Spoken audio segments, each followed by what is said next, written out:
Good evening, Big Blue Nation, and welcome to Giant Central on this Friday night. I'm your host, Mike Brennan, coming to you live from the heart of the NFL universe.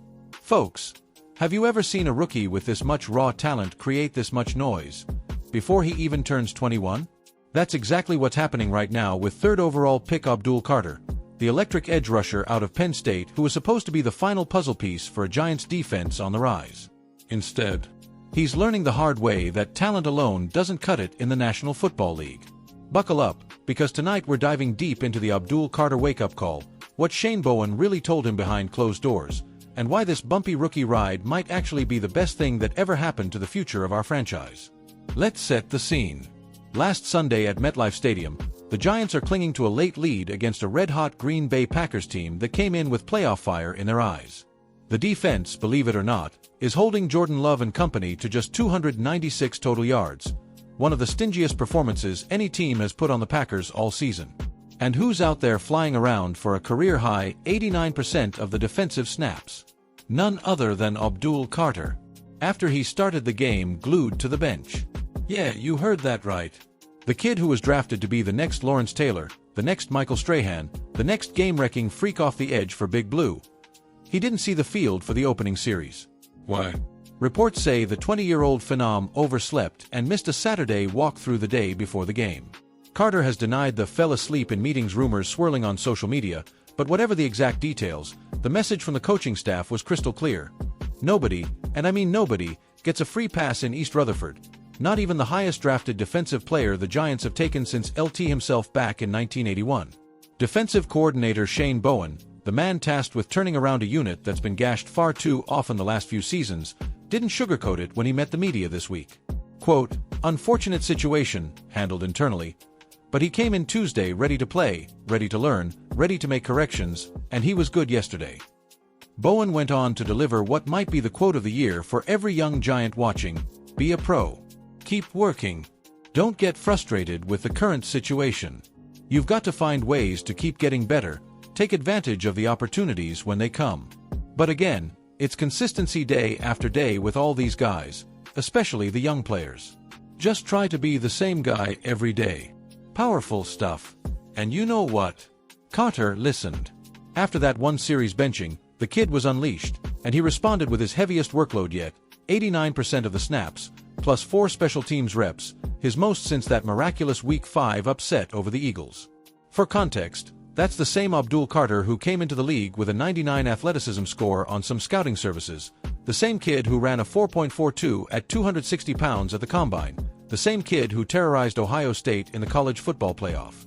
The tools are undeniable. The motor, still being tuned. Now let's zoom out and talk about why this matters so much for a 2-9 football team that, let's be honest, is already looking ahead to April's draft.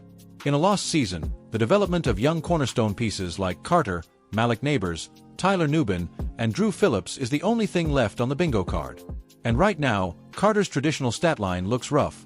Only 3.5 sacks through 11 games, pressures are solid but not elite yet, missed tackle rate higher than you'd like.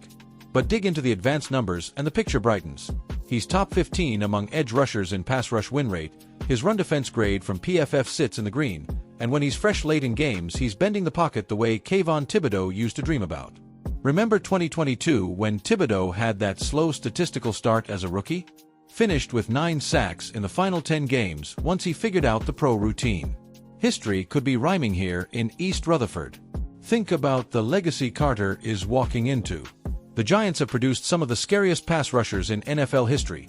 LT revolutionizing the position from the Polo Grounds to Giant Stadium, Strahan breaking the single-season sack record in 2001, Justin Tuck and Osai Umenyiora torturing Tom Brady in not one but 2 Super Bowl upsets, and now, Dexter Lawrence eating double teams inside so the edge guys can feast.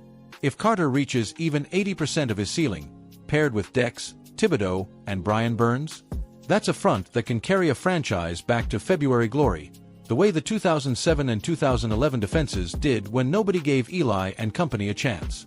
And let's give Shane Bowen a little love here, because the man deserves it.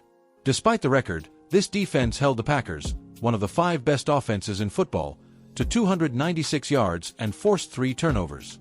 That's the 3rd time in 5 weeks the Giants have held an opponent under 300 yards. The bend but don't break identity is starting to take shape. Bowen's aggressive pressure packages are generating chaos. The issue has been finishing in the red zone and, frankly, an offense that can't stay on the field. If Carter buys in, and all signs point to yes, this could be the turning point that saves Bowen's job and accelerates a defensive rebuild that looked dead in the water after the Munich debacle against Carolina. I talked to a longtime Giants scout off the record this week, and here's what he told me, quote, "Kids got it. You can't teach 4.4 speed at 260 with a 40-inch vertical. What you can teach is showing up on time, knowing your assignments, and playing violent on every snap." He got the wake-up call every great one gets. LT got benched his rookie year. Strahan got screamed at by Bill Parcells. This is part of the Giants' edge rusher baptism. He'll be fine, probably better than fine. Fast forward to Sunday in Detroit against a Lions team that's 11-1 for a reason. Jared Goff is carving up secondaries, Gibbs and Montgomery are running angry, and that Ford Field crowd is loud. The Giants are 13-point underdogs, basically the same line they had in Super Bowl 42, by the way. Crazy how that works. If Abdul Carter brings the same energy he showed after the benching last week, if he can set the edge against Penei Sewell and live in the backfield the way he did against Ohio State last January, who knows? Moral victories don't count in the standings, but pride does. And pride is something this franchise has never been short on, from the snowy fields of Yankee Stadium to the bright lights of MetLife. So here's my prediction. Carter finishes the season with 7 sacks, forces 2 fumbles, and by week 17 against the Eagles he's the best player on the field. Book it. The kid needed the humbling. Now watch him soar. Giants fans, this is still your team.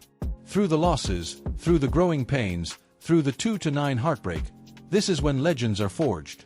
Get to Ford Field if you can, pack those big blue jerseys, and let's make Detroit hear the "Let's Go Giants" chant one more time this season. Next man up. Next play ready. And for Abdul Carter? Next superstar loading. This is Mike Brennan, Giants Central. We'll see you Sunday at 1 o'clock Eastern on Fox. Until then, let's go Big Blue.